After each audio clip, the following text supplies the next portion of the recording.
Who's going to do the welcome? Chief, that's your cue. Nice. Oh, there we go.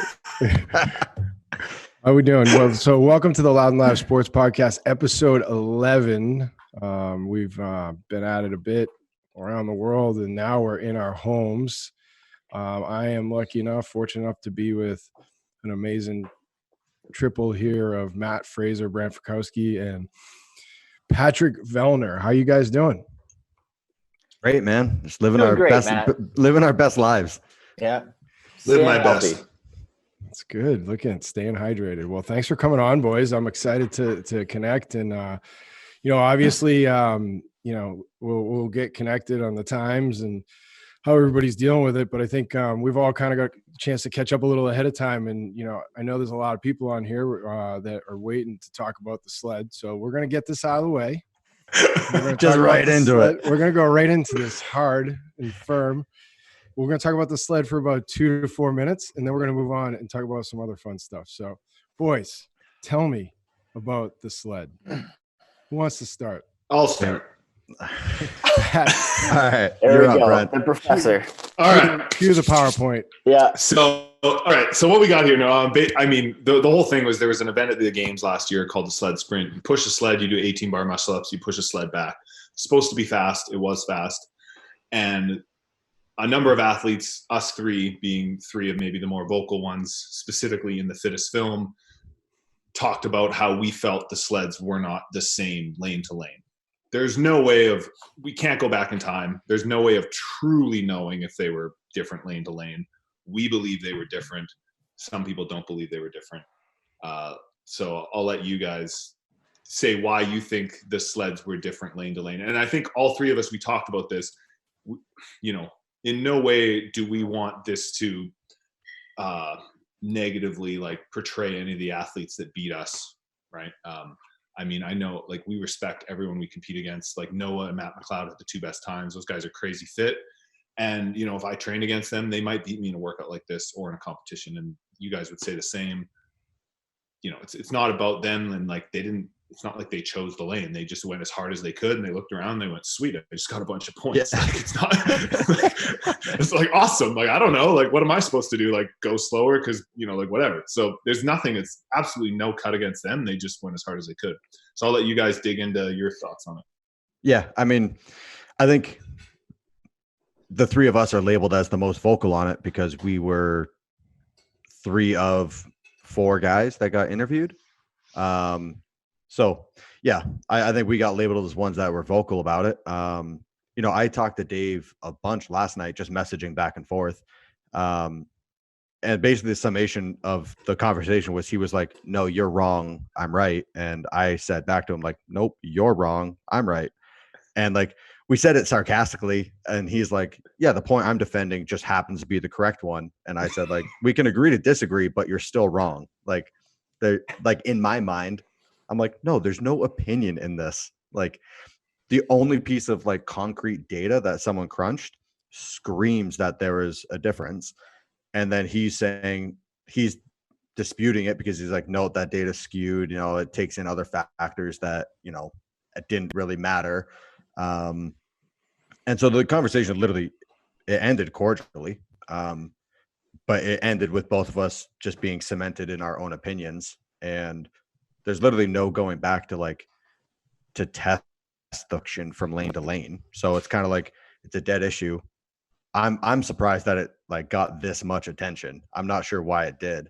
And one thing that I wanted to point out, I told Dave, this was an issue back in 2014 when the one lane had the four heats, the 4 fastest time each came from a different heat in the same lane. And it was because the shadow cast by the stadium on that one lane kept that lane a little bit wet, and the people were able to sprint. And the obvious thing is to say well, it's not an even surface from lane to lane. And the games every year, they see stuff that they could do better for the next year. And this was a perfect example of that, of they did do something better, of they're all right, we're not going to do it on a grass field anymore because there's a big difference in potholes, grass, if it's dead, if it's alive, if there's shade, whatever. And they put it on a turf that you would think would be perfectly consistent from lane to lane. And so like when we went into the event, even when we left the event, I'm like, there's no way you could foresee a problem coming from this. You know, it's no one's fault. But in my eyes, like, yeah, there was a huge discrepancy in some of the lanes. And I mean, not pointing blame at anyone. Like, and personally, I really don't give a shit. I don't know if it changed up the leaderboard a bunch or not or what, but Well, yeah, I mean, like I took a major hit. That event is effectively why I got cut, pretty much. that Put was me in a a sprint terrible. event, Pat. Yeah, That was but a this sprint. one put me back against the wall for the sprint. But the point you're making is exactly right. Like we're not trying to like. It's been 6 months. It's like I don't care about this event anymore. Yeah. You know, like we've all moved on. But your point is a good one. That the reality of it is, if we can identify little things and try to improve it for next time, that's what we want to do.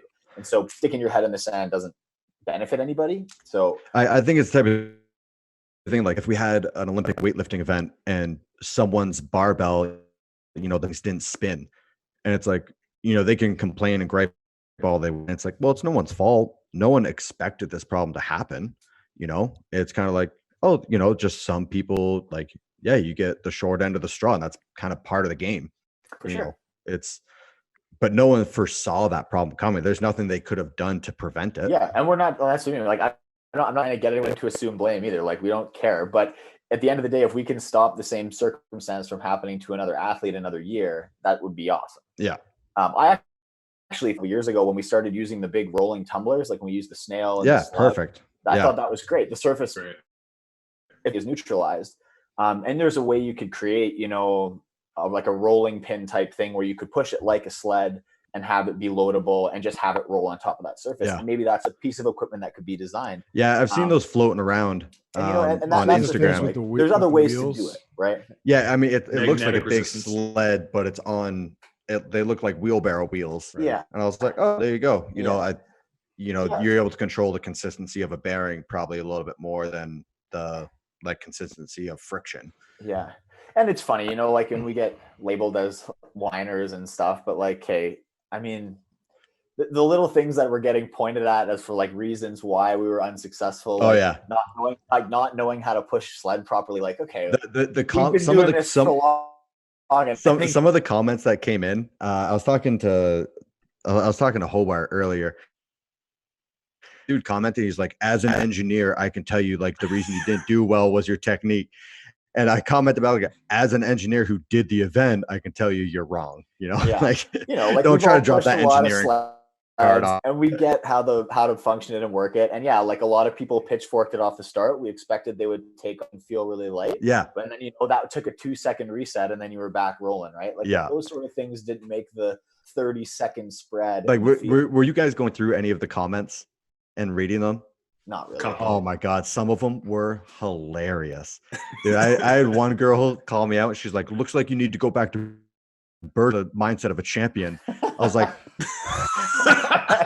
are you last I checked, Bergeron's athletes didn't win. Like, man, I was cracking up at people that. saying that, like, you know, it's the guys were too far behind and then they lack motivation on that return push. It's like, you know, like see anything. you're talking to a guy who's won the games, you know, the last 4 years. You think he lacks motivation at any point ever? Like, there's little things like that you're like, come on, armchair QB, like, thanks a lot. I think we got you guys, related. Pat, Anthony just asked you to move closer to your router because apparently you're breaking up. I'm like right on top of it. Sorry, Anthony. I'll tell Michelle. Anthony, he's sitting on it. What guys, pertaining to the banter, right? You know, I think it's you know, certainly living public lives and you know, playing a sport that's you know, a global sport on a big platform for world championships, you're subjected to, you know, public criticism. Buttery Bros film, which we'll transition into at some point here in a minute, you know, obviously is amazing, and you know, you say a lot of things along the way that end up there, and then, you know, these things sort of start to spill out. You know, how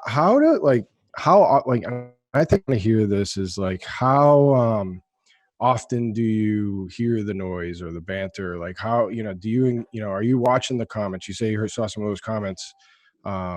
on some of those posts today.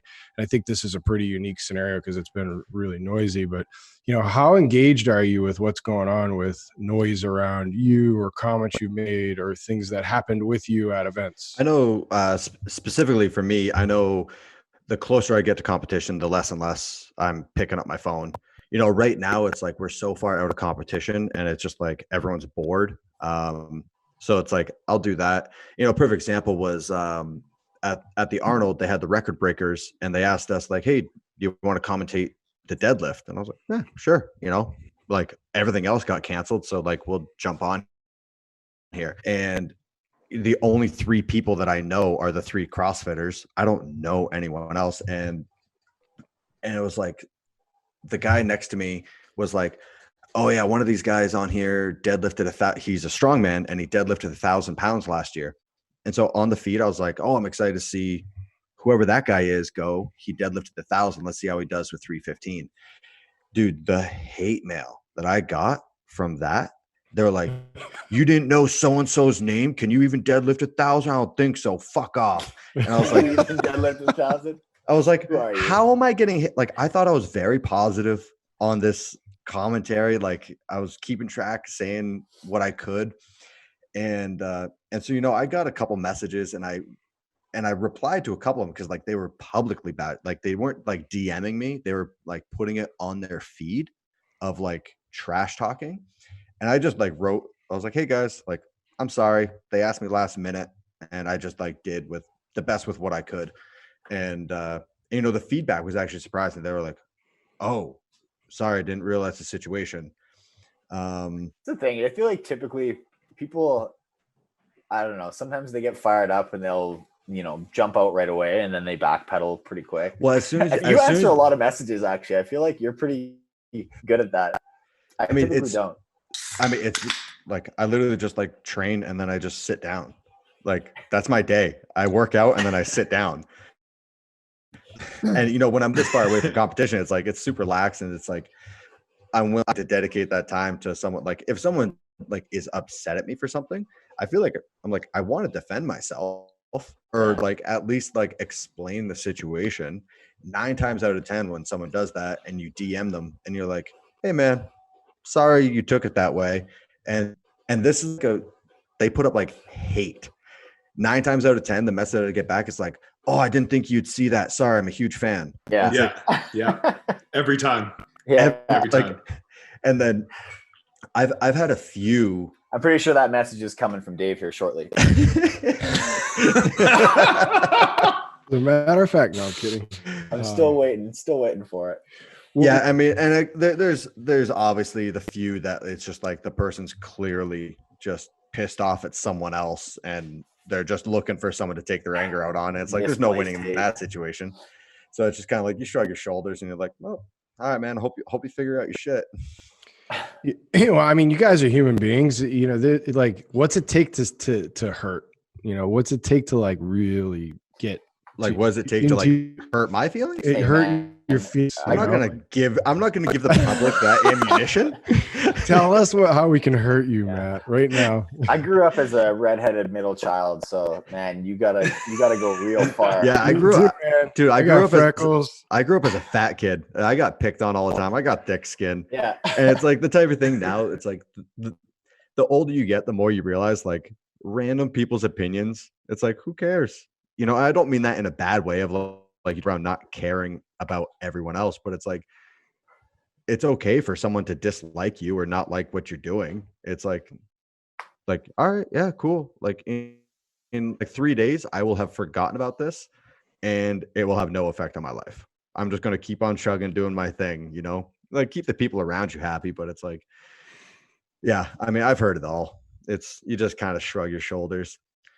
I think never once have I gotten hate mail and opened up the person's profile and thought like, wow, this person looks full. Not a single time. It still hasn't happened. I'm waiting on it. I should take what he has to say really seriously. Yeah, exactly. And like people critiquing like, any of our fitness, the mass majority, it's like, all right, would you take financial advice from a homeless person? Probably not. Like, so like all the couch all the couch coaches. It's like, all right. Like I Do you guys- hear you. Do you guys find that I was talking about this to someone? You can post a video of you doing just about anything from a fitness stamp, like the exercising. Yeah. But whenever you post anything about running, you get a lot of coaches. Do you find that? Maybe I don't know. I mean, my running technique. It's because you run. It's like probably from that video from the 2016 games. Yeah, that is true. High knees, square dude, elbows. I blacked out. I pissed my pants at the end of that run. I was mangled. And I'm not ashamed to say it. Like I thought I was gonna have to pull out at the end of that run, like of the games, because I like couldn't talk. I like couldn't eat. And I know my running technique isn't perfect, but even the other day, like I don't know. I feel like whenever any CrossFit Games athlete posts anything about like you can have like some ugly deadlift and people be like, "Nice, man," and then as soon as it's like I feel it's the exact opposite. Everybody's got their thing. I think it just depends what the public's perception is. Because I know for me, I either get chirped about like swimming, or I get chirped about running a ton too. For some reason, people still think I can't run, despite how many events I'm successful at that are running events, just because of the run, swim, run. That one year, they're like, "Oh, you screwed up the run, swim, run. You can't run." And I was like, "Well, not exactly." Dude, I still get it all the time of like, "Oh, Matt has a weightlifting background and like he doesn't have good cardio," and it's like, all right, that was 9 years ago. Like, been in the game a little while now. It's like the handstand walks this year. Like, I fell on my face at the end, and it's like a very visual reminder. Like, oh, you can't handstand walk very well, Brent. I'm like, I've like won some pretty important workouts that hand walks were like. Well, and you were like 3 feet from coming like second or third in that workout or something like that. Yeah, right? Like Brent, you're only as good as your last performance. Yeah, so we all know this. Everybody has that thing. I think the public latches onto, and they're like, "Hey, you've been working on your running. You should work on your running." And they're like, "Yeah, I know." Oh, is that? Oh, thank you for that. Oh, is that a thing? Oh no! Wait, what? Wait, what? So it's always funny. Brent, question: how many Zevia are you going to drink in this podcast? You've already. I brought a bunch here just kind of comically to see if you've noticed. I keep changing colors. We've gone from green to purple so far. Duly noted. What are your guys' thoughts on? So my feeling in the sport right now is that basically, unless you're perfect, like unless you have a absolutely impeccable season, you're no good. Yeah. Whereas like something like pro golf, and it's like so and so has 16 tour championship. Like, all right, well they played like 800 games and they won 16 of them. Hey Matt, you know who we have to thank for that? Do you think I started this trend? That was not me. No, but seriously, like other sports, like a batter that goes up, they're not hitting the ball every time. Yeah.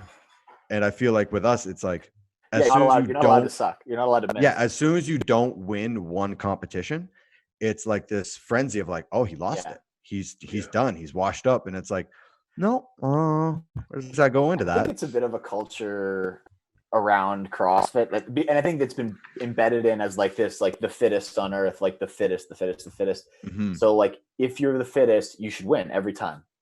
Mm-hmm. Whereas like I think when you look at it as a sport of fitness, you have to realize that in sports, a lot of different factors go in. Like I'm sure you guys have all done workouts where you go out and you do something super wrong decision, and you end up being much slower than you could have been doing something differently. Mm-hmm. So that had nothing to do with going in with the same level of fitness. Making decision A or decision B will affect your outcome. Yeah. So decisions like that, game time decisions, make a big difference. Small things like influences from whatever else, like those all make small. Well, I think something right? like a huge factor that needs to start being considered is like the differences from competition to competition. Like there's certain competitions that have a reputation of like this competition is always super, super heavy. This competition's always super gymnastic. This one's all 6-minute workouts and under. It's like there's that's why I didn't beat Brent in variations. What's that? I said, that's why I didn't beat Brent in Dubai. we can dive into that one if you want to.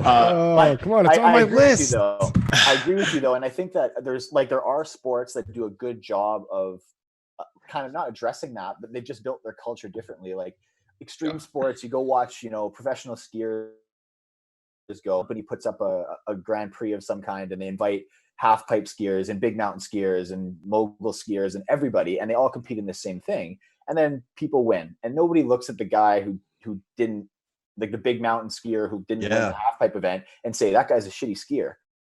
They're just like, they look at him and they're like, oh wow, good for that guy for showing. It just wasn't it wasn't the other guy's weekend. Exactly. And so if you go into let's say now with the Sanctionals, where that influence is actually quite large, where people get to involve a cultural component, like you go to the Reykjavik Championship and they decide this year all of their events are going to be strongman influence events. Mm-hmm. And then all of a sudden, being the fittest according to what criteria, the guy who wins is going to be the best strongman. Yeah, I think the best CrossFitter strongman combination, right? And so if you go out there and you don't win, you take some knocks in certain events, it's no slight against what you're doing. Of course, you can always improve on everything, but exactly, there's the influence is it's I think more fluid and not as black and white as you guys sound like a bunch of losers. This is loser talk. Winners win. Don't forget that, guys. Winners win. Yeah. That's it. What place you come in, Brent? Winners win. You're only as good as your last comp performance. What was my last performance? I want No, I completely agree. Strength and depth, baby. Let's go. That's right. You guys Wadapalooza. Yeah, I think it's I tied. I think it's the media. Yeah, I think it's the media.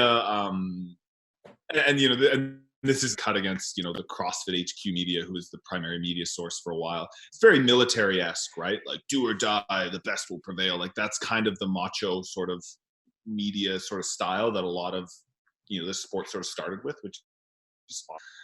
And I think that's just kind of where we are. And I mean, you got to remember something, the events change. Brent, I listened to your podcast with Arm & Hammer. You said that 100 times, and I was giggling every time. But it's hilarious. It's really think about it. The events change. You really think about it.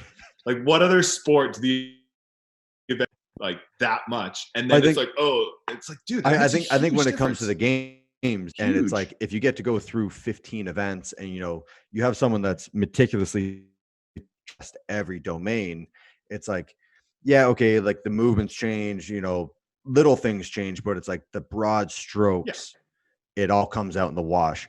I think where the thing of the events change comes into play is something like a sanctional where they're only doing 5 events. Huge. And that's when you can seriously skew how someone places, you have a weightlifting event, but it's like Brent, and I hope you don't take this personally, it's you're a much better snatcher than you are at clean and jerk. Yeah, exactly. And so it's all right, well, one competition compared to the other, it's you could have one of the events is a strength event. And if it's snatching, you're going to do much better. Clean and jerk, you're going to do much worse. And it's well, yeah, okay, they're both strength events, same format, but it's you're just better at one movement versus the other, Yeah.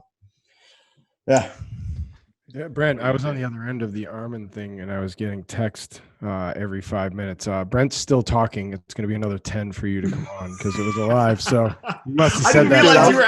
I didn't realize you were after me. I was listening to that podcast, and it was a conversation with my dad where it's 8 times you're all right, well, you're starting to wrap up the conversation, and then he just picks up a whole new topic. I had nothing else to do. That the Tuesday's episode is I'm having your 3 fathers on to talk about things. Oh my God, that would be hilarious. Actually, that's a great idea. Marty Vellner, how you doing? Write that down. Ooh, Matt.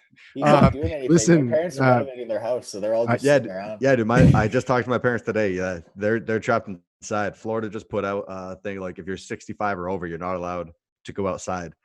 Donnie's yes. So my mom just turned 65, and my dad is still a couple months away from 65. So he's going out partying. Freedom. He's going to be doing the grocery runs. Question for you guys, and I think it's kind of spinning off of this. Competing against each other. What are there? It's you guys have done a lot of competing against each other over the last, particularly 4 or 5 years, right? Was there ever moments where you've been, I think of this from Top Gun, where the pilot's flying and he's damn, this guy's good. Are there moments where you guys have been battling. I mean, I can think of so many cool moments of watching you guys compete against each other where it's like you guys are blacked out, drooling all over yourself, you know, going hard. Like, are there moments where you've looked over and you've been like, what the bleep? Like, I can't keep up, or like, No, not a single time ever. or not even that, just like, damn, like respect, like, you know, Yeah, I know you absolutely. all respect each other for sure, right? So Yeah.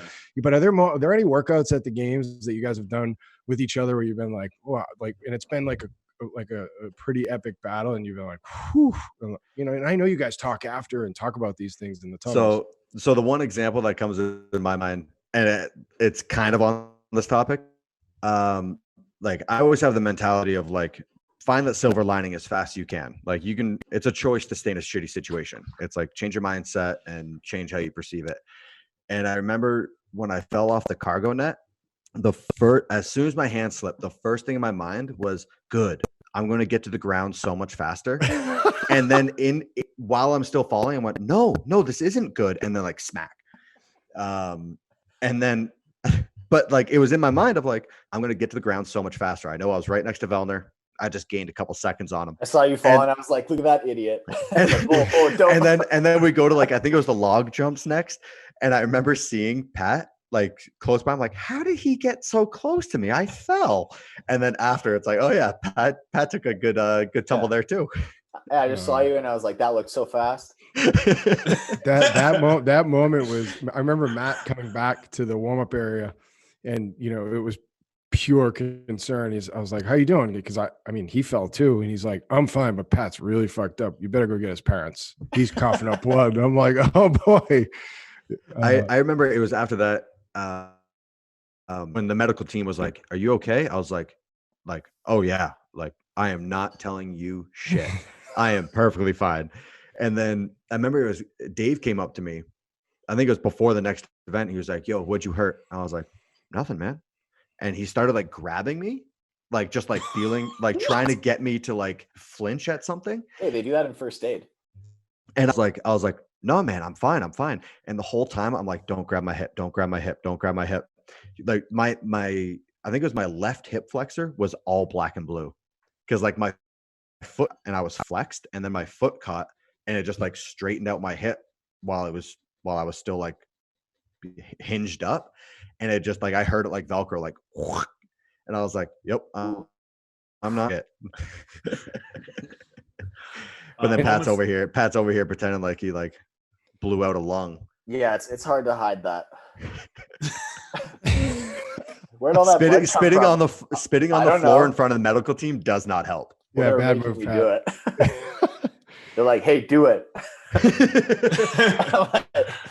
Do what? Brent, any moments for you on that side? I remember you. I don't think I've ever talked. I don't think I've ever Fraser on this one. When we were in the 2-2-2-3 intervals, overhead squat. Oh yeah. So that was a lot of fun. We were like, the first round, Noah went out really hot, and then he backed off, and then it was us. We were just like, you and I were side. within 3 reps each time. Yeah, and like I think there was one round in particular where it was like, you know, I like squeezed out this one overhead squat like just a little quicker, and then like just at the second, and the judge probably shouldn't have gave it to me, and then I like rolled my bar forward, and I was like one rep ahead of you, and I'm like, hey, and then that was after the third one going into the fourth one. Yeah, you were on the mat ahead of me, and then like we were walking up to the bar together. Yeah, that was a lot of fun. That was fun, and I remember we were going up to our last rope climb, and you yelled something to me. Do you remember that? You don't remember that? So we were. Was I like, I hope you fall? No, it was like, because we were side by side. So you said something along the lines of like, let's get it, bro, or like, let's finish strong, or something like that. I don't quite remember what it was. And I was like, hell yeah, or something like that. Oh, okay. Let's fucking go, or like something. I know I've met in the past with some other competitors of just like, you know, it's the type of thing. I think like the dynamic between competitors, I'd say for the most part, there's probably very few where one competitor strongly dislikes another one. And it's my conclusion of that is because we have no physical contact with each other on the field.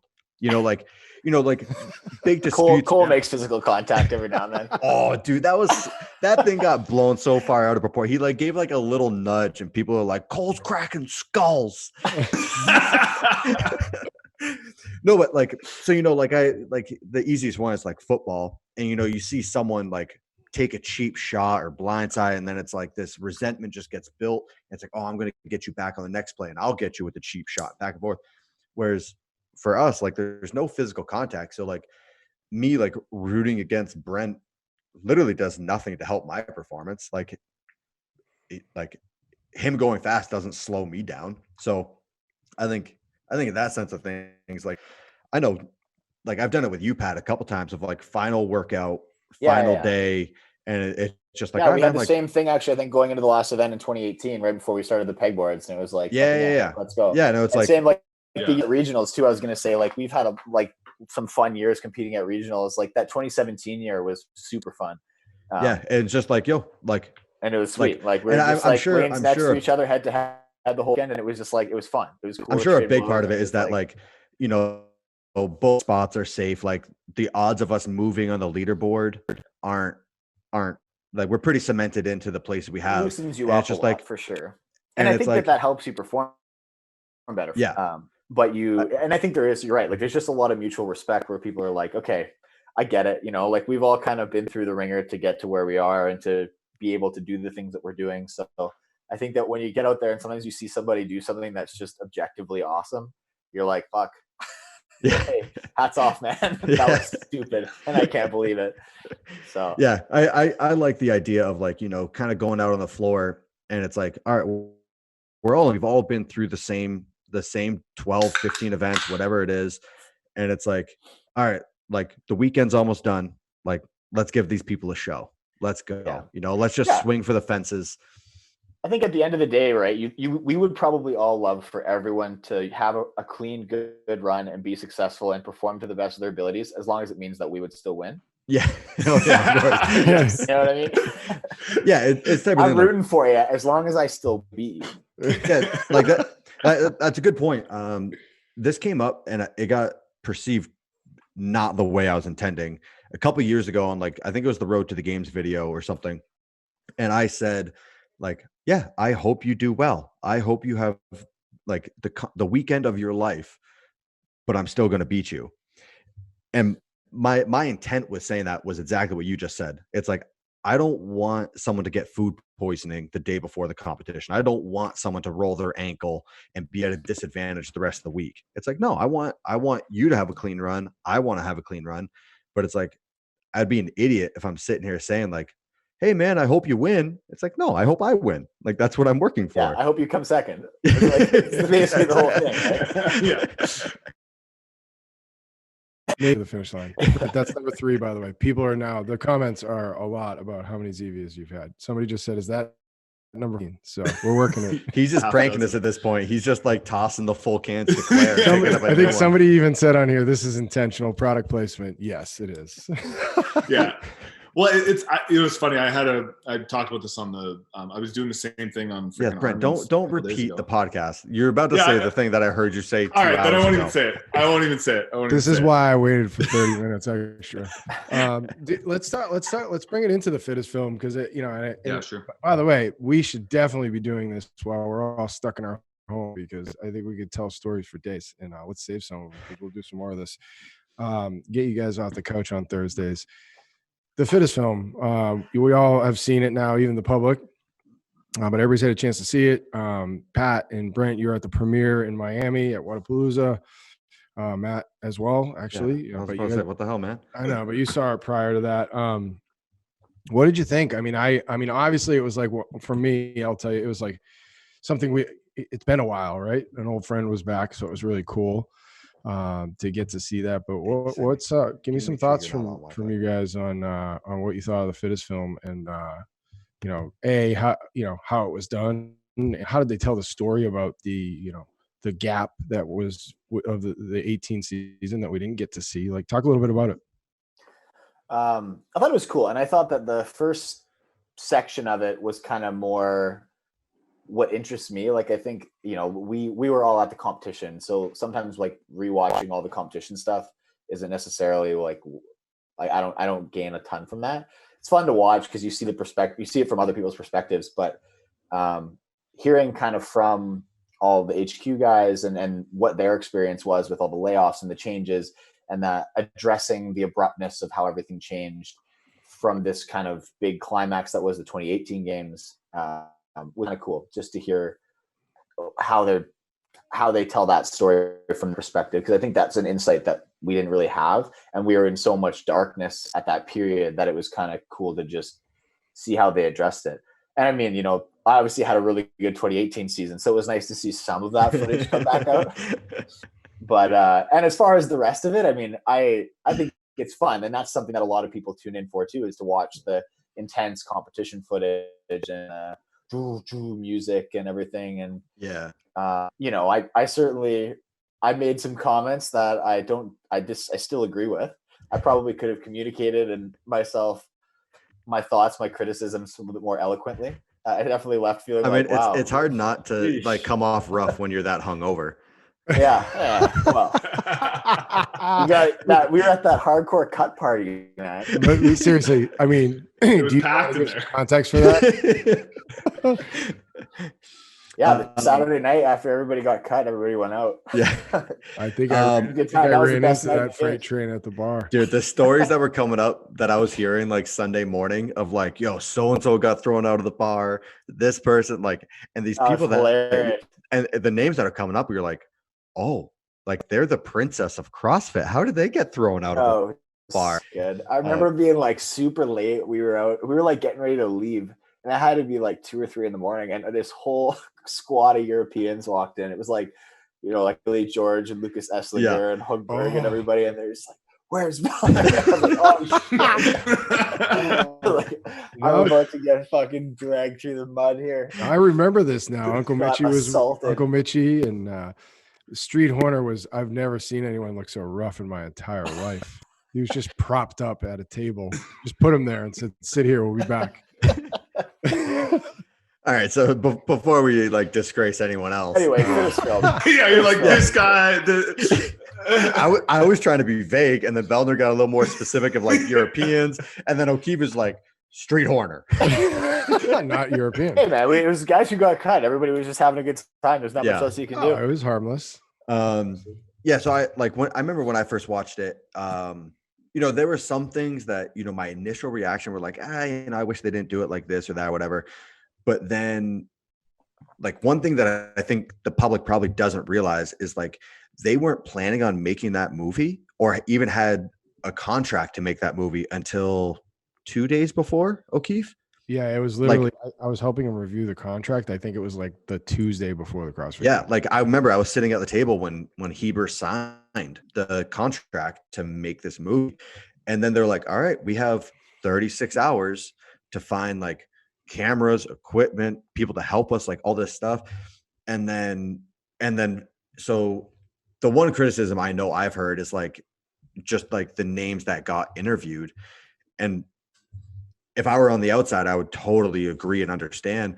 But knowing what was going on behind the scenes of like Marston was on the floor filming, Heber was backstage filming. Right off the bat, they had to place their bets on like, all right, who do we need to film story work? And I feel like they picked the names that 99% of people would have picked. And then it just happened to not end up being the names that they followed through the entire time. So that perspective, I'm like, because I know what went on in the background of like how limited and how last minute. Jesus, Brent, seriously? I'm just waiting for him to. You're doing great, Matt. You're doing great. Don't stop now. I'll mute it. Sorry. Yeah. So knowing what went on behind the scenes with them making the movie, you guys did the most amazing job with what you had to work with. So yeah, I mean, literally signing the contract to make the movie, like 2 petitions started. I know if I were in their shoes, I wouldn't have even known where to start. That's sort of and we know this from seeing how that's put together. But that's sort of, one of the challenges for them is picking horses before it even starts, right? Think about the year. I mean, Tia Toomey, the first year she got second place, and they had no footage of her. Zero. And it's like, I don't think she won a single event. Like, she did nothing flashy. And it was just, she was so consistent that by the end of it, she was in second place. And everyone's like, oh, shit. Yo, did you film her? I didn't. Did you? You? No. Okay. Well, guess we're making this movie, Yeah. I mean, the task they have in front of them is absurd, to collect footage on the floor, get interviews after. It's like, there's so many moving parts. And I think you're right that like it's easy to criticize either way. Like, dude, no matter what. I've noticed that like criticizing is so much easier of a conversation than to point out what people are doing well. That's like my conclusion after like 3 or 4 years in the sport. Even like commentators that are in the space and been doing it for years, it's easier to talk about what someone's doing wrong. And I'm guilty of it too. I remember like in school, like you're doing a class project and it's like the one guy's like coding on the computer. And it's like, I could not even come close to doing that. But I'm like line 43 isn't right. And they're like, oh, okay. How do I do it correctly? I'm like, oh, I've no idea. But I know that's not right. And so, you just reflect that into all conversation of like, it's very easy to point out someone's flaws and say what they're doing wrong. But it's like, all right, now let's put some effort in. This is your job. Let's talk about what they're doing right. That's kind of like, my statement about the whole kind of the way the games formats changed, and everyone's like, well, the cuts are difficult and the whole way things are is difficult. It tells a different story. Like I think with that system, there's always going to be some skewing. Yeah. I don't know how to make it better. Like, don't ask me to fix it because I don't know how, but it's just inherent in the way that system runs. And that's fine. It's something we just have to get used to. Yeah. The three of us have done enough competitions that like we're in the corrals and you see 30 volunteers and they all have their one piece of equipment that as soon as your heat's done, they're running out on the floor. There's 30 that are grabbing equipment, bringing it off. There's 30 that are putting it on. And I see that and I'm like, I wouldn't even know where to fucking start with, or I wouldn't even know where to get everybody. I wouldn't even know where to get 60 people. And like now we got Chief Keefe over here, who's literally like the one behind the scenes organizing everything. And now it's like, all right, now it's the games. And it's like, you have so many eyes on you. Any flaw that happens, like the whole crowd is going to be pointing, like, just like you can do 1,000 things correct. And as soon as you do one thing wrong, it's like, you fucked up. And it's like, all right, like everything else went great, Yeah, for sure. I think it's important to try to sit back and appreciate those things from time to time. Brent, do you like the fittest film? Yeah. On Mat Fraser's note there, 2 Mats. This is one you need to change your name. You talk to someone who goes to the Olympics and it's a gong show behind the scenes. It all turns out pretty well on the camera, but behind the scenes, everyone that I've talked to, it's like any competition. It's a logistical gong show. Well, I mean, imagine like running a competition. There's 1,000 moving parts, and now have like 600 different sports all happen in the same like 2-week period. It's like the fact that it gets pulled off is absurd.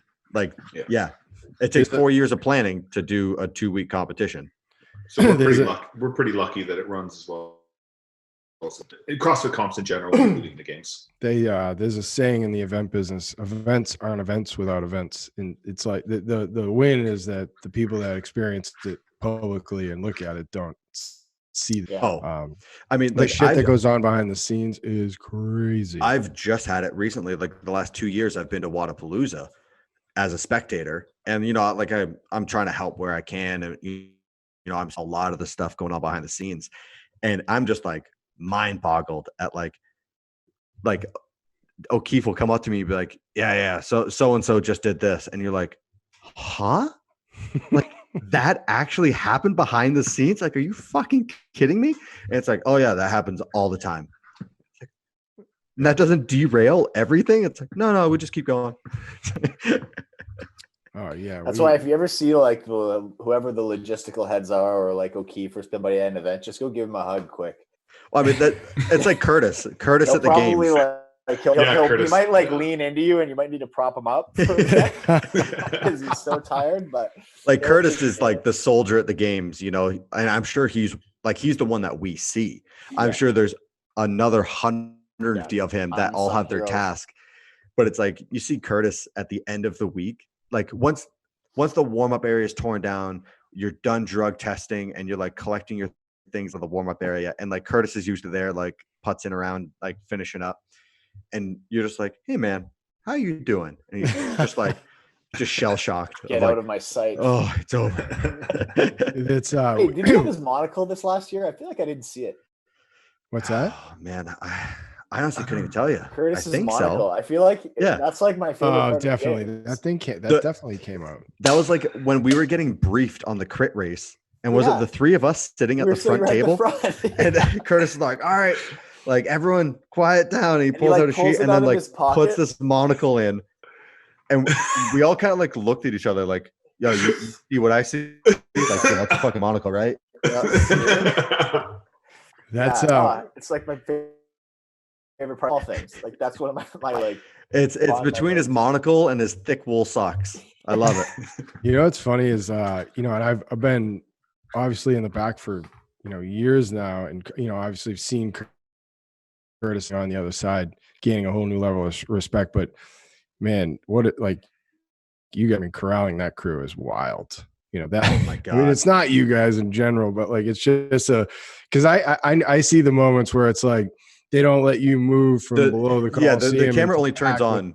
The camera only turns on when it's like there's 15 people all like gathered waiting to go back to the like our area, and the one chaperone is like, oh no, we can't leave until so and so comes over. And it's like, all right, well, has anyone told so and so that that we're all waiting on him? They're like, no. And then it's usually me that like speaks up, and I'm like, hey, let's go. And then obviously I end up looking like a dick, but you know, it is what it is. It's because like 90% of the time, Matt, it's somebody else won the heat and we're all waiting for them to give their interview. Yeah. So you're just standing there and then you start yelling at the guy that won the heat. Yeah, they're going on their victory lap, right? They're like, you finish and everyone's like, you know, the volunteers like, hey, good. And you're like, thanks, man. Like, yeah, things are good. You're right. They're just like, hey, we're waiting for you. Like, I know I'm not the only one that does it, but I feel like every time the camera shows it, yeah, it's definitely me, the one that's yelling at the person that we're waiting on. It's always him. Don't listen to him. We took our team at Waza this year. We put whoops on all of them to see. You were just saying like it's like all the other people. You just have no idea. Like these guys, like you know, the crew that works behind the scenes on that event, you know, from our team, and it is some wild shit. The Whoop team, and looking at the analytics on what they were doing for those 4 days, is you'd think they were dead. Like one person I do remember, and Pat, I think we've experienced you with this with Whoop. Yeah, I was gonna say, what was their low score? Bring it on. Dude, they were like, you know, one girl 2 days in a row threw like over a 20 strain, and she was like recovering at like 1%. I'm like, I'm pretty sure that's dead. Like, you alive? Texting her, it was crazy to watch how little. I mean, people, because you can track it on a dashboard, right? So yeah, we collect everybody like on one. Just waiting for that life bar to tick to 0.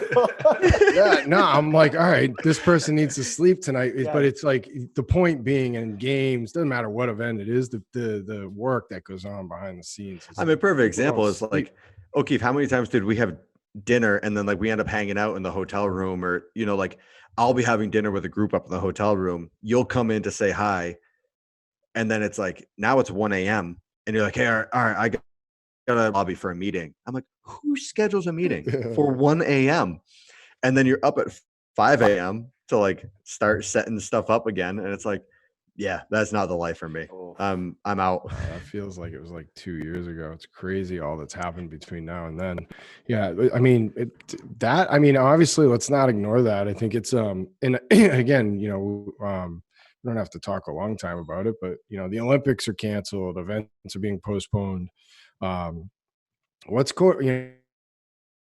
your thought and mindset and positioning on all this? Like everything that you're sort of training for now is like getting put. Where does it put you guys at this point? Like, what's your focus right now in the games? You know, even at this point, because I mean, they're waiting and seeing, but the Olympics was the week before, and obviously there's some more moving pieces with the Olympics, but things look like we're going to be locked down for a while. Like, how's that settling in with you guys?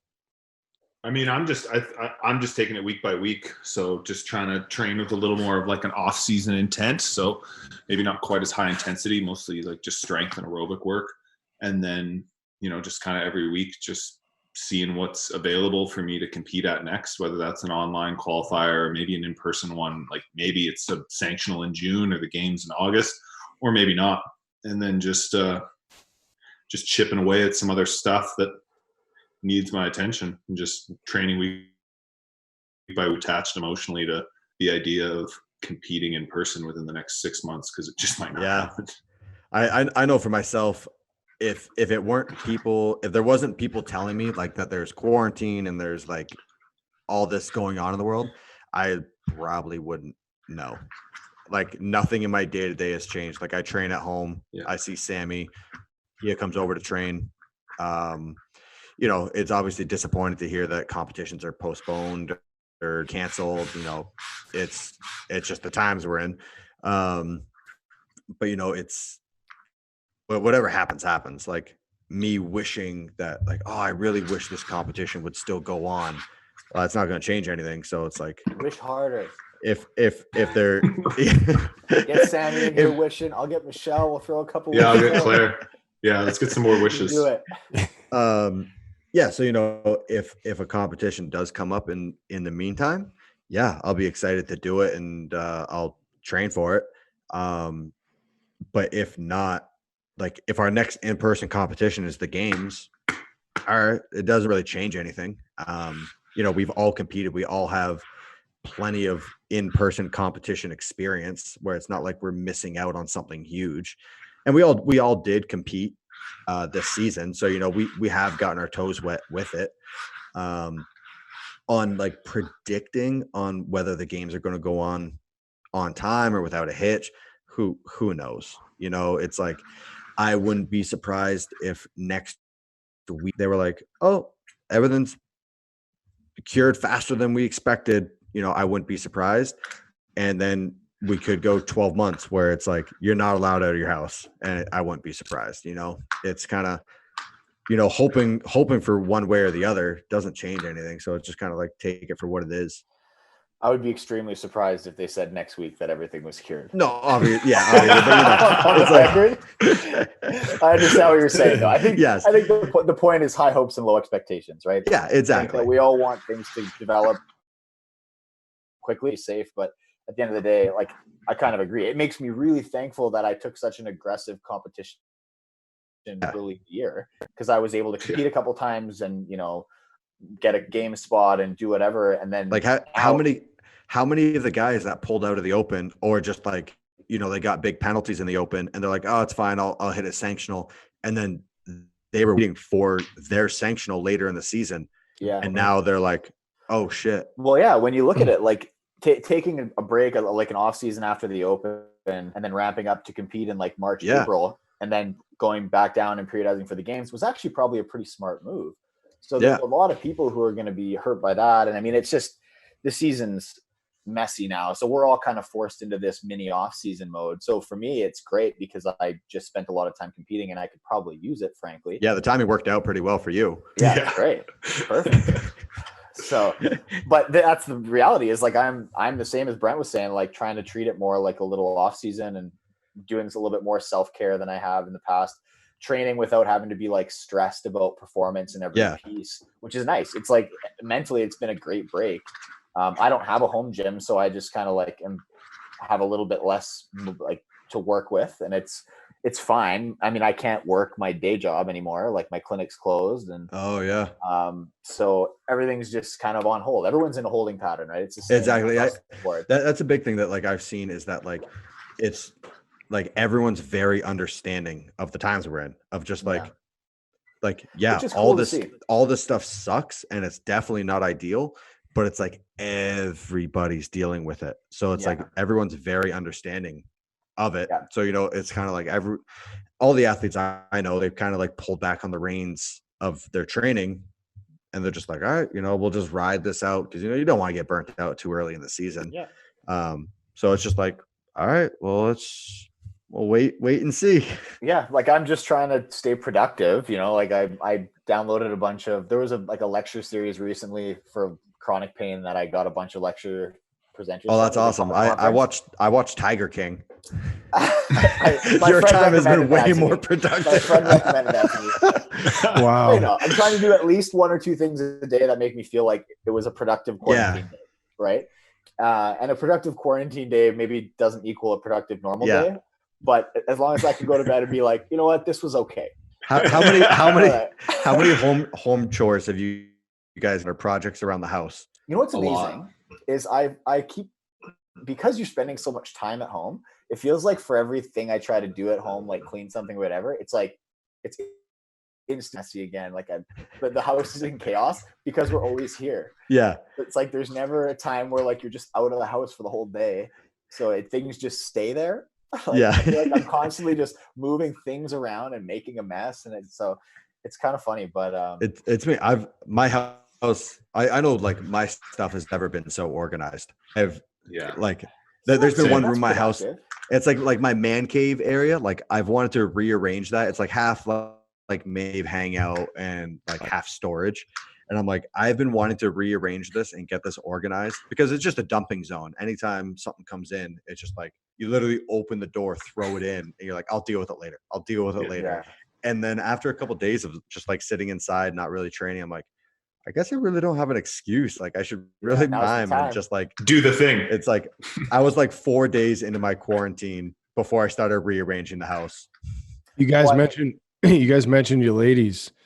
I was just gonna say. I mean, I'm spending a lot of time here, and I think a lot of my time is spent trying to just keep things organized and like cook and support for Mel. Because right now, like I'm not doing anything really, but she's working in hospitals, and so she's kind of got the dial cranked to 10. So it's very much whereas a lot of the time we help each other out. Completely switch, and now you're trying to help each other out her. Normally, and we coexist pretty well. But like right now, a lot of my role is like my nothing I'm doing is on any kind of time limit. Yeah. So I can change my schedule if I need to, but we're like looking after the dog and making sure things are clean and cooked and whatever. Oh, did you get a dog? 24-hour shifts. Yeah, like 4 months ago. He's like 6 months old. I'm fucking with you. He's awesome. It's all your social media has been. I'm in it's Ollie. That's what I thought. I was like, he's my only social interaction. He's my quarantine buddy. Michelle's on 24-hour shifts, so I don't see her very much. 24-hour shifts? Are you serious? Yeah. How many of those? She does 2 a week and then a clinic day right now.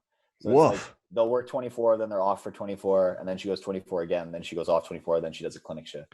Has the virus? I feel like the clinic shift should go first. Yeah, the clinic shift is on Friday. That's like a little treat for Fridays. You don't have to work 24 hours. Has the virus reached the island that you're on? Yeah. So, which is like, and now we're trapped on an island with a deadly virus, Sweet. But no, it's definitely, it's here. And so everybody's been hunkering down. It's hard though, because I think for everybody, the challenges, some places in the US right now are quite bad, but in Canada, it's starting to get bad in some places, but it really hasn't hit full swing. And so I think a lot of people in the last week, most things have been shut down. But it's really, it's everybody battening down the hatches for something that hasn't really happened yet.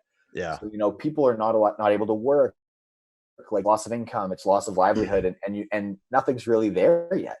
So it's sort of this weird limbo. Like everyone's sort of sitting around waiting for something to happen. But right now, even in the hospitals, like it seems like right now they're not overloaded by any means. They're actually like trying to make space and like get ready for the storm. Yeah, they're getting ready for a situation that you hope doesn't hit because everyone's batten down, Yeah, so it's kind of interesting, and it's this weird limbo. That's what I mean. Like it's like a holding pattern. Everybody's just kind of like standing still, looking around, making sure that like it's funny. And it's funny, like I get seasonal allergies too, so I walk around and if I'm outside and I like sniff a little bit, people just look at you like, oh. There's like this social stigma. It's like they're so it was when Sam and I came back from Spain. is like a 99% guarantee that we both had it back. And I just thought I had bronchitis. Like that's pretty common for me. I get bronchitis all the time for some reason. And so it's like, It's weird. What are you doing? Ain't nobody got time for that. And I did one round. Usually when I have bronchitis, I get on antibiotics and it's like the first day of like a 5-day run. And you're like, oh, I feel great now. And you just finish off the meds because that's what you're supposed to do. I went through 2 rounds of antibiotics and just like I was laid up. And you're like, Mom, refill. I did not leave the couch for 3 days. And then I was like, oh, I think I'm feeling better. And so I went to work out. And then 8 minutes in, I was like, nope, not better. And just sat on the couch for another 2 days. So what you're telling me right now is that you had the COVID and then you went to Wadapalooza. No. Don't start that. No. COVID-19. Oh, and then and I was talking to a doctor after, and I was like, yeah, it was weird. My antibiotics didn't work. And I told him all the symptoms, and he was like, yeah, it's a virus, and antibiotics don't work on a virus. And I was like, oh, it's the first time ever hearing that. And he was like, I told him all my symptoms, and he was like, yeah, you were over in Europe too. Like, yeah, okay, nail in the coffin. You know, for me, it knocked me on my ass, and I think I'm a healthy person. But yeah. By the way, just so people know, this was in January, and he was self-quarantined for a long time. Yeah. So when I did not get back, come to I was supposed I got back, and I was supposed to be training with Tia. I was feeling kind of sick after Wadapalooza. Yeah. Don't you put this on me. Yeah, that was the case of beer she had on Sunday night. I remember I was getting texts I quarantined myself. Which is good. Everybody hear that? If you're feeling under the weather. Sammy and I did not leave the house for 7 days, and I was supposed to be training with Tia, and every day she's like, hey, you feeling better yet? And I'm like I do feel a bit better, but I am not I'm not gonna go hang out with you and Shane and fuck up your week. And so it was just Sam and I literally just stayed 7 days. What did you guys do? What are your quarantine activities? Dude, I crush Netflix and I read. Nice. And lately, the last 2 weeks, it's been nothing but stock. Yeah, dude, it has been. That's entertaining right now. Oh yeah, my word. Yeah, it's wild. Invest. I know a ton of people that are trying to get out of mortgages and then get a new fixed rate mortgage. Oh yeah, yeah. Oh, 100%. Yeah, dude.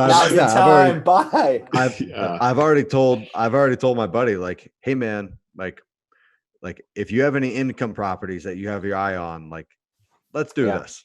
Now's the time. But yeah, I mean, the stock market has been wild. And so, I'm just sitting on my computer, hitting refresh, watching these fucking peaks and valleys. I've been reading it. Not a ton. I'm not a big reader. I try to read every day. But yeah, I crush Netflix. Once if I watch one episode and it's good, it's all right, I'll be up until 5 or 6 in the morning. Documentary? Dude. So there was 3 or 4 things on Netflix that I was when I have time, I want to watch them. And then I watch them all in 2 days. And now I'm shit, there's nothing good. And it's just you've seen all the memes from this Tiger King thing.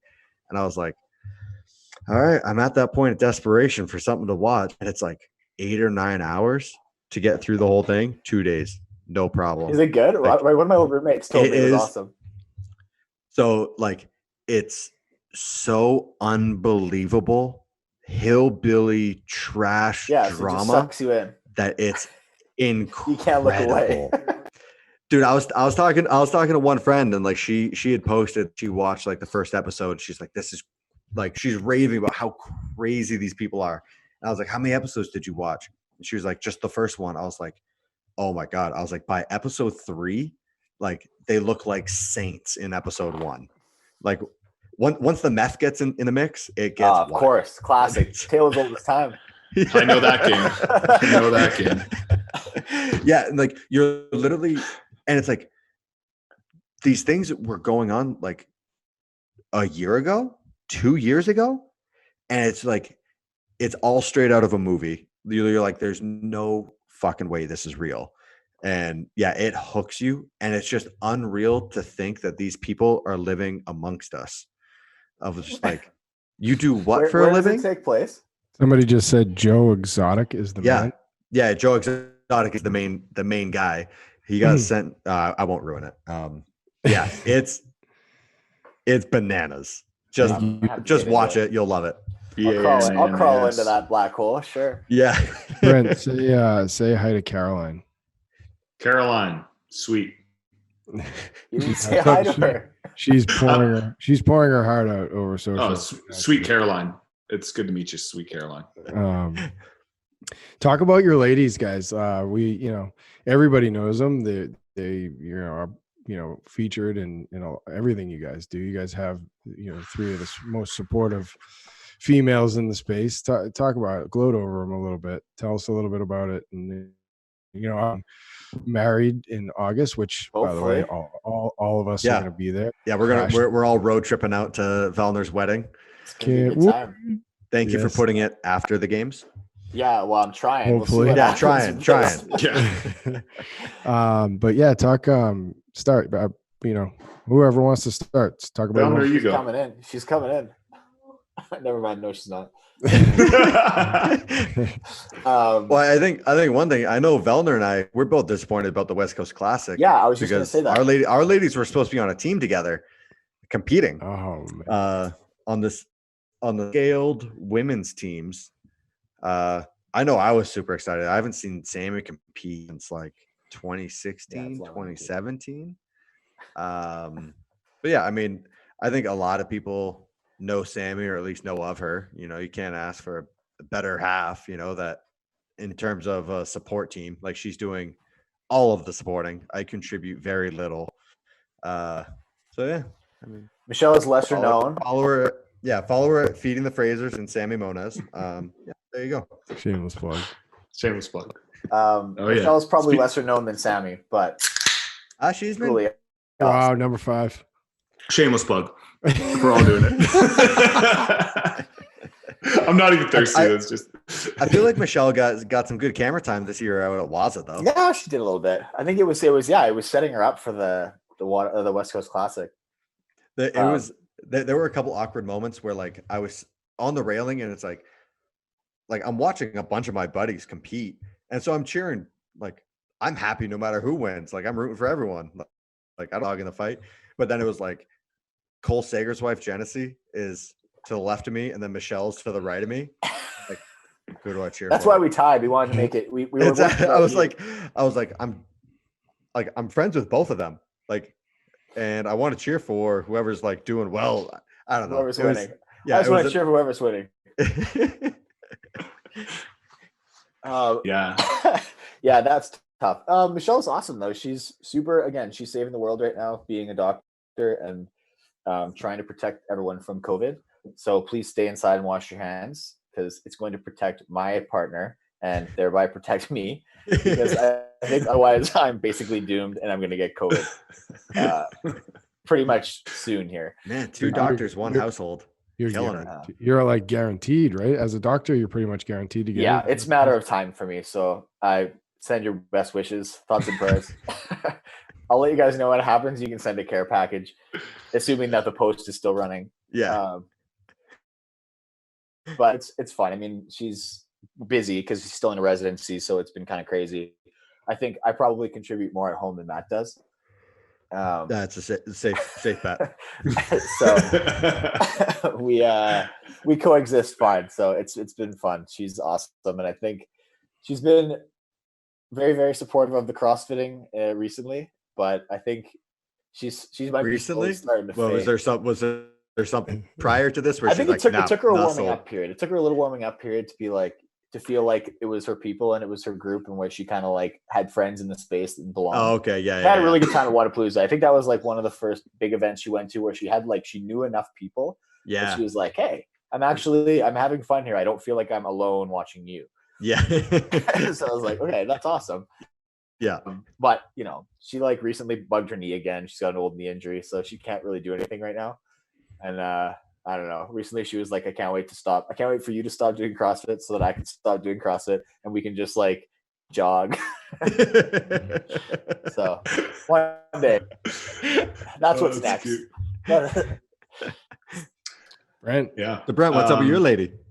She's great. My wife Claire and I have been together for quite a while now. We met in Australia. I pulled her away from Australia to live with me here in cold Canada. So She's from where? She's from Tasmania, right? Yeah. So she was born and raised in Tasmania, the island, and we met on the Gold Coast. We were both going to university. We were set up on a date, and the rest is history. And she was like mutual friends, or how did that work out? So That's I know, right? I don't hear that too often. No. I moved to Australia to go to university with my best friend. We were playing volleyball together, having a good time. And then we were playing indoor beach. And then he started seeing this girl, a volleyball player, who had a roommate. So Andy and this girl, Rachel, were like seeing each other for a couple months. And they're like, hey, like, I got a cute roommate. You want to go on a double date sometime? And I was like, yeah, sure. I got nothing better to do. And we went on a double date. So basically our two best friends at the time were dating. We went on a double date, and then it just kept growing from the friends. They make it? No, they didn't. They're actually both married, and they're still good friends. They were both at our wedding. That was my next question. Like, did they both get invited to the wedding? Yeah, they did. And there's only 4 people at our wedding. We like kind of eloped. And yeah, because we were gonna do it. We were like, okay, we're gonna get married. Where are we gonna do this? And the reality of like either having like the wedding in Canada or Australia just meant like the other half of the family just wouldn't be able to come. So we eloped. Boy, Zevias. Yeah, these Zevias are hitting. We kind of eloped in Bali. So there was just 4 of us, Claire and I, Rachel, Andy, and then 2 others. And they're still good friends and stuff. They just that's awesome after they moved. And and then we had like a mini wedding ceremony in Australia and Canada after. Oh, okay. And since then, it was good. So Claire got to wear a dress 3 times. So. Mileage. There you go. That's all you can ask for. She's like, if I'm spending this much on this dress, we're taking it around the globe. Yeah, world tour, man. So it was good. It was good fun. We kind of danced in Canada. We had our official wedding cake in Australia, and then like all the other kind of wedding things we did in Bali. So it was really good. We're only having one wedding. Keep that down. Yeah. Right. Yeah. I'm sure I'll have one at some point. Yeah. For the world's longest engagement. World tour. World's longest engagement. Everybody thinks you're married at this point. They call it. I call her my wife half the time. I call her my girlfriend the other half. So just keeping people guessing. That's why we go with partner. It's somewhere in between fiance. Girlfriend sounds weird at that point. You know? I hate the word fiance. Just say partner. Or spouse. Yeah, good. I mean, it's just easy. Like I called her my girlfriend for 3 years or 2 years prior, and then like just calling her my wife is easy. So I'm like, yeah, it's my wife, Sammy. It's a shorter word. Yeah. What's the Vellner wedding going to be like? I mean, I got to tell you, like I'll speak for everybody. We are ready for this. I am so excited to see Marty and Mitchie just get after it. I'll be honest, it's going to be probably a bit of a gong. Yeah. I can't wait. Oh, I can't wait. I don't know. My side is pretty rowdy, so I don't know. And that's kind of like we booked a place that's like a 3-day kind of. It's like 2 nights, 3 days at this venue. So we're all kind of in log cabins and we're a bit isolated, and we basically have the run of the joint while we're there. Oh, so it's gonna be safe. Don't worry, so everybody's gonna get to watch. Space. Matt's going Instagram live the whole time. So. Yeah, so it'll be good. There'll be a lot of. I'm sure there'll be plenty of shenanigans. I've got lots of friends from school coming out, and it's not a huge wedding, but it's big enough. Cause some trouble. Is this the crazy crew of friends that we always hear about that you were living with? Oh boy. Yeah. So my one roommate that you love, Matt, is he's in my wedding party actually. Oh so. no. There we go. He'll be awesome. He'll be very. I was like, what roommate do I know of yours? Oh no, I think he's the one that I see out after the games every year. He's a dentist and like. Oh no, that's another friend. He's also at my wedding party, but yeah, he's one of my friends from home that I grew up with. The single dentist that comes to the games and waits for Pat to be done to just go rage in Madison somewhere. That guy. Yeah. I usually find Pat at some bar with a boot full of beer, celebrating. We're drowning.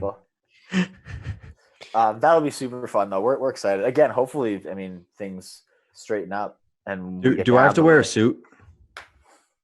I mean, you don't have to. All right, It's like cool. it's summer wedding. Like if you just wear like a shirt, you're fine. Like a button-down shirt, or just a shirt. A button-down shirt would be nice. Preferably something, please. Like you need to have sleeves, okay? Yeah. Sleeves button down probably would be appreciated.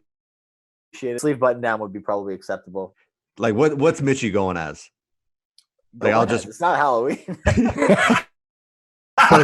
Going as you're just assuming Mitchie is like the below, like the lowest The barriers. baseline, You just need to be above that. You can't be the worst dressed guy. So you're just like, Mitchie, what are you wearing? Okay, I'll go one step above that. That's exactly my plan. That was so transparent. Yeah. If anybody's wondering who we're talking about now, Pat's brother Mitch, he's a gem. Like, come on, my younger brother. He's everyone's favorite. He's I mean, is he going mustache? Like, where are we going with this? I don't know what he's been rocking lately. I think he's got a big mustache still. He was doing that for a while. Mustache and shaved head. You could probably when it works, it works. Look, Matt. I saw his post about St. Patty's Day, and I was like, "Good Lord, I would just love to jump in that photo and watch what went on St. Patty's with Mitch." We could tell some good Mitchie stories. So which is amazing. I feel like it's amazing that he's got like stories that are relevant in the CrossFit context. Was it after the 18 games? After we all finished drug testing and we go back to our cubicles to like all our stuff. Like, I think I was 18, right? Where he was 18. Like, Fraser, he was like, "You want to fight?" And I was like, "No, not at all. Not even a little bit." And he's like, "Come on, man, let's throw down." I was like, "No, Mitchie, this is not happening right now." Dead serious. After our lacrosse video, I'm like, "Nah, I am not tangling up with you." You can't even be his friend. Brent, people are commenting that you're getting bullied and overpowered and not talking enough. Oh, I don't really care. that same year, I think Mitch walked in the back and gave Brent a big kiss in the lips. Oh yeah. That was the year. I kind of kissed just out of like instinct. It's just your natural reaction. It was the right thing to do. I mean, when was the last time I got?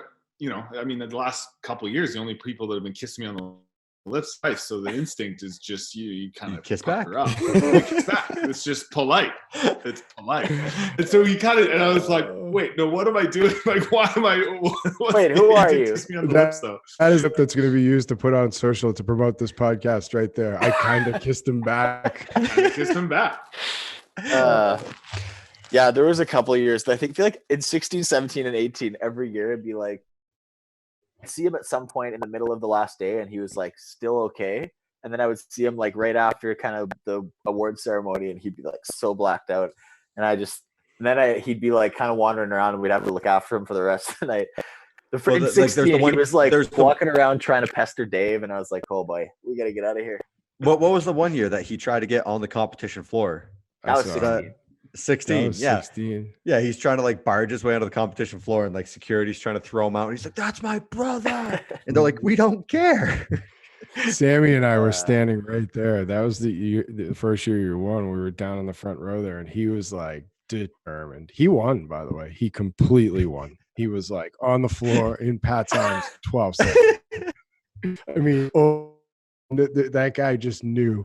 He's like, I cannot contain this. You take one look at his eyes and you just give him whatever he wants. I cannot imagine the heckling that was going on in the seats of all other competitors during the final heats of those events from the crowd. That's awesome. Anyways, talk about got a little crowd better. As soon as the medals and stuff are given out at the games, like on the floor there, it just gets crazy.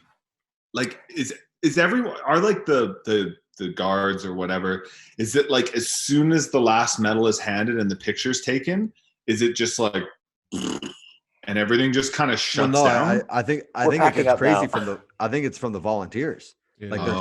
Like we don't know how many volunteers are actually there because so many of them are doing the teen to master division, like all those like there's so much shit going on that we don't see.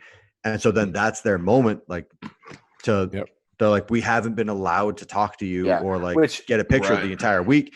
And so it's like after the award ceremony, it's like, now this is your time. Like you've been waiting for this. Yeah. Which by the way is awesome. Hectic. It's like, except I don't mind that at all when there's the volunteers that have been total professionals all weekend then say, hey, like now's our chance kind of thing. Like that's totally fine. That's the time and place, right?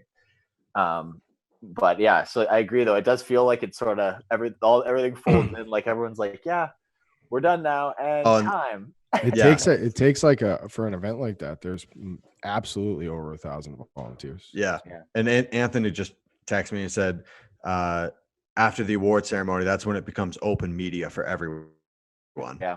So yeah, like I know any competition I do, it's like, I know like in the warm-up area, stuff like that, if someone asks for a picture, a lot of times, like, especially if I'm already warming up, I'm like, nope, later. But then it's like, once the competition's done, I'll stay there until midnight taking pictures because I'm like, I'm not warming up anymore. I'm not working. I'm not competing anymore. So it's like, yeah, I have nowhere to be. And like, if you want a picture, yeah, I'll stick around. I've done that a couple times where it's like, every volunteer is now like, oh, hey, we want your picture. I'm like, cool, let's do it. Like, I have nowhere to be. Yeah, that's the time and place for sure. And it's like, it's appreciated when people respect those boundaries earlier in the week. And then, by the end of the week, then hell yeah. Yeah. Somebody wants Matt to wear his white leader jersey to Pat's wedding. Brent's got one too. You guys can both wear them. Yeah, I do. Have you ever worn the leaders jersey, Pat? No, seriously. No, I never have. No. Okay. And Brent, you did in what year? After the run, swim, run. So All right. 17. I had it on for the bike event, and then so I have 2 of my leader jerseys are framed. Okay. And, but then the other 2, like, yeah. The other 2 are just in a grocery bag. Yeah. Fuck off, Brent. I have a bag full of them here if you need one to wear. Oh, I get one every year. I just have. Dude, I'm so excited for you to start auctioning off all the memorabilia you've collected over the last 8 years. That's in your basement.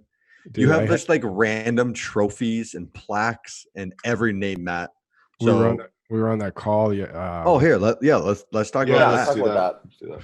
Oh, that'd be great. You want to tee it off? You ready to have your minds blown? Yeah. No. So we're gonna obviously, there's been some drips of it out, but we're putting together a fundraiser. We're calling it United in Movement, and we're just trying to get as many people as possible. We're talking hundreds of brands, hundreds of athletes, media, events are all aligned in a common cause, which is we're going to raise money for those in need.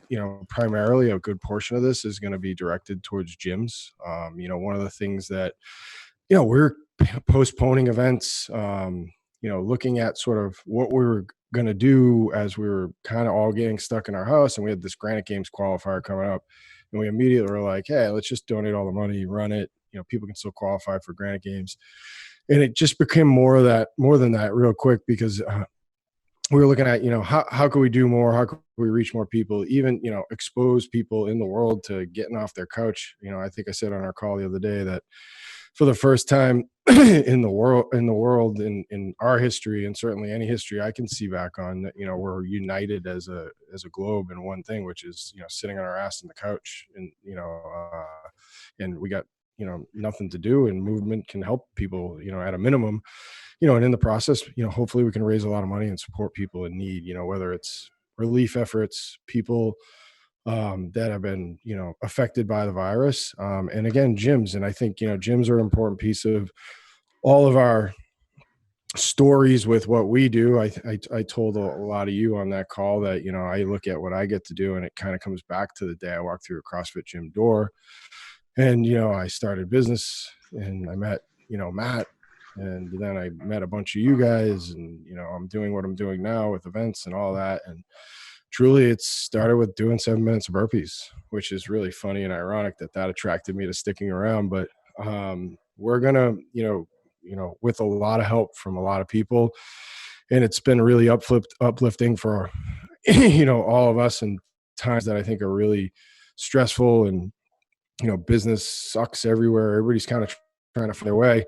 Just rally around each other, go live for 24 hours and launch 7 days of fitness and fundraising and fun. People can do workouts, aggregate on a leaderboard, and try to raise millions of dollars and support gyms. And you guys have all been super cool and hopped in on that call the other day with hundreds of athletes, which was like a really surreal moment to just see all you guys together. And, the day before we had done it with, 400 or 500 brands, and, the compliance, I would say, like, whether it's Reebok, Nike, or Noble, or, competing brands is the point. Everybody just wants to help. And we're excited. We're going to give a little more info tomorrow around noon. UnitedInMovement.org is the website. United in Movement is the Instagram handle. And Monday, we're going to Fire Festival-esque, assault social media. I think we should avoid that, right? Yeah, I use that analogy. I know. It's, you keep saying that. That's don't. That's the only thing we'll say. But what I mean is all at once, they did market the hell out of it. We're going to drop and just show the power of this group. And, I'm proud of who we roll with and how we, and I'll tell you, the last few days have been really cool to just see that, anybody we've asked, I try really hard not to ask anything of anybody and just do a lot. And I've been asking a lot of people of things the last few days because I believe strongly in supporting this cause right now, and everybody to a T. And it's so cool. And I appreciate you guys greatly for it. I've just said, shit, yeah, like what can we do? How can we help? So you guys will be a part of it. So are you able to go into detail of like what it is? Yeah. So, I mean, it's a fundraiser. I know it's got fun right in the name. Art. Get out. Fundamental. Oh man. You're mental if you don't have fun. So it's going to be it's going to be a 24-hour of just different people getting on. It's going to be like YouTube Live, right? Yeah, we're going to have a YouTube platform unique to the brand United in Movement, which is independent. It's everybody's. But I mean, it's going to be different athletes, different brands coming on for a full 24 hours, and each person's going to have their different gig. There's going to be some at-home workouts. I know like Sammy was talking about cooking a meal out of your pantry type thing. So different having a cooking show would be awesome. Yeah, mac and cheese, baby. But it's going to be like a 24-hour straight of all your favorite athletes, like just people in the space all coming on doing their thing. And then you're going to be running, it's a 7-day competition, right? Yep. Yeah. 7 days. You're going to release one workout per day. One a day live at night, 6 Eastern. Every night we're going to go live. And then do an announcement. You have your own full leaderboard that I think a big part of it is it's free to sign up for, right? Yeah, we want people to do what they can, whether it's their time. I was saying the treasure is different for everybody. Time, promotion and donation or product if you're a brand. So yeah, any way you can. We just want everybody to do it. Move, together, clear your head and be a part of this. I think if you're in a bad situation and you don't have anything to give, then it's great. You're locked inside for 7 days. It gives you something to do. You get to hang out, watch, play on a leaderboard, see where you rank up. But then it opens the door for, people that are in a better situation where if you do want to donate, sky's the limit. If you can help, you can. And if not, you get to just be active for 7 days and get some good entertainment out of it.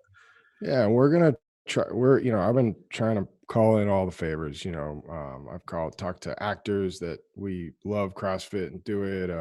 Annie brought up Hathor the other day. Hopefully he's going to come on and do something. And it's just going to be about getting a lot of people together. Doesn't matter what they do, what the sport is. Do some fun stuff with guys like you. Maybe put you on like a game show scenario. We're just going to have a lot of fun for 24 straight hours around the globe. Get this going, get people moving, and spread it out over 7 days, end with a bang. And I told you, and I've told everybody I spoke to, and anybody who's listening, I mean, it's really a unique opportunity in some darkness to do something really good. And this 8 billion people in the world, and everybody can lay down and stand up and do a burpee. Everybody can do an air squat. And, it's a time that we can, speak it, a pretty common language. Doesn't matter what your language is, where you live, what your religion is. It's, we can all speak that, which is we need to move and we need to stick together somehow and, try to get through all this crap together. And I think we can really move the world and raise millions. We will raise millions of dollars, and we'll do a lot of good with it. And then 100% of the proceeds, any profit, is all going to help just anyone who needs it? Or like what's your target? Yeah, it's a great question. We've been talking about it. We initially set a target of $1 million and 100,000 people on the leaderboard. I'd be shocked if that isn't 5 and 10x each. I'm trying not to set things up so that I'm disappointed because any dollar matters. No. I'm saying, like, what's your target of, like, where's the money going to go? Oh yeah, great. So we're finalizing now sort of how the percentages work, but a very, very fair share will be allocated to distributing to CrossFit affiliates and maybe even some gyms. It doesn't, it can be agnostic in that if there's gyms struggling, that need help, we'll try to help them as well. So, but a lot of CrossFit affiliates, we're going to establish a scholarship in the name of the gentleman that passed, that's a judge, Giancarlo Di Maria. I think we can do some good with that. And, he was a gentleman that was trying to become a professional judge and wanted to judge you guys at the games and wasn't an L1 staffer. So he was working at trying to do it just through judging a bunch of sanctionals. And it's a thing in the sport, and on the sanctional side, like professionalizing that piece of what we do. And we're going to try to maybe do something like that with it, which is, endow some sort of fund that can distribute some sort of professionalization of judging, whether it's travel for people or just giving them a fee to, be a judge. We're going to do something like that. And then relief efforts, in the US, the Red Cross is going to need money, and people in Italy, there's got to be some sort of fund, that's this devastation there. Like, how can we support that? This is a global cause. Let's be straight on that. This is not about the United States only. We want to support the globe and distribute to the globe, and we'll want to hear on it. So we're going to try to spread and support gyms strongly, and then relief efforts and people. So we want people to be, we're going to work on opportunities for people to even say on the YouTube, you'll be able to donate live. You'll be able to donate when you register to say, I'd like this to go somewhere. We're working on that.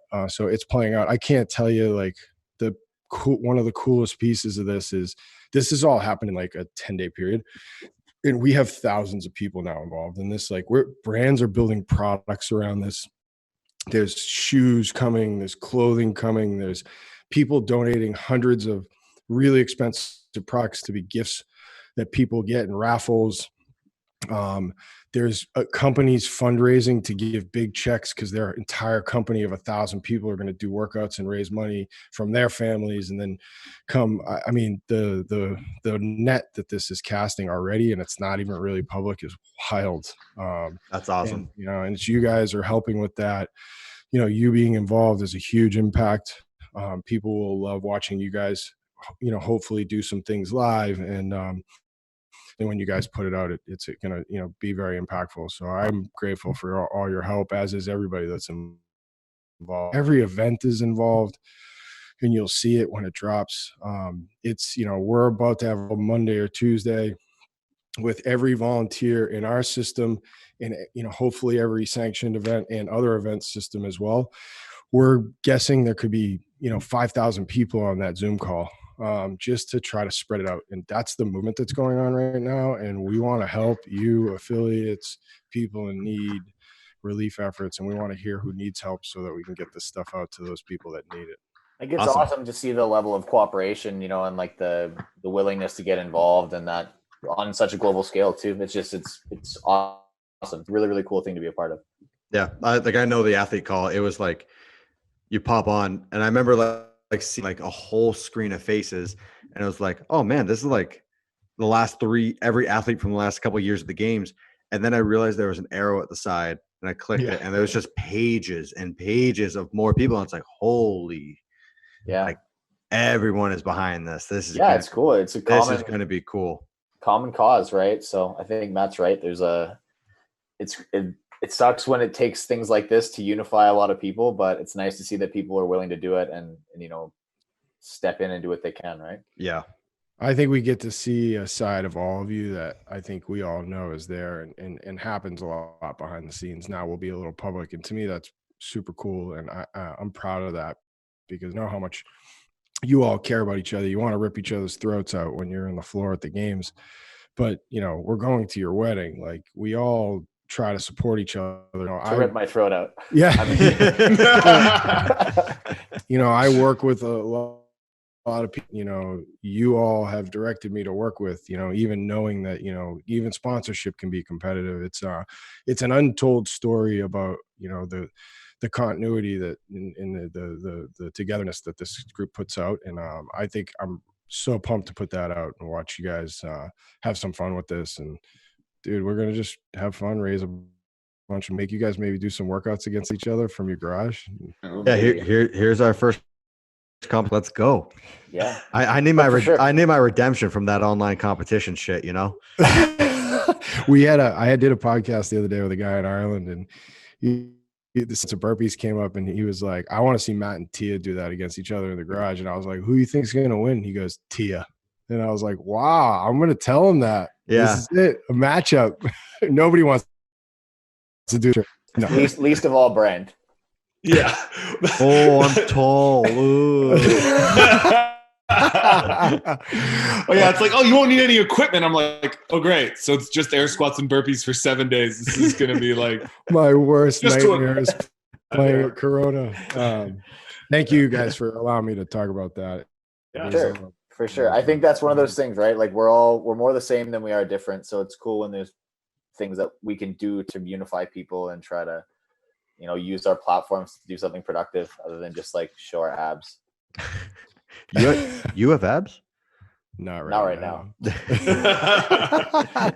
We try to find the best photo. Pat, we haven't done like off-season belly competition this year. It's because now with the new system, the off-season's all messed up. Yeah. Now that we're on quarantine, I bet you we could get some good guts going though.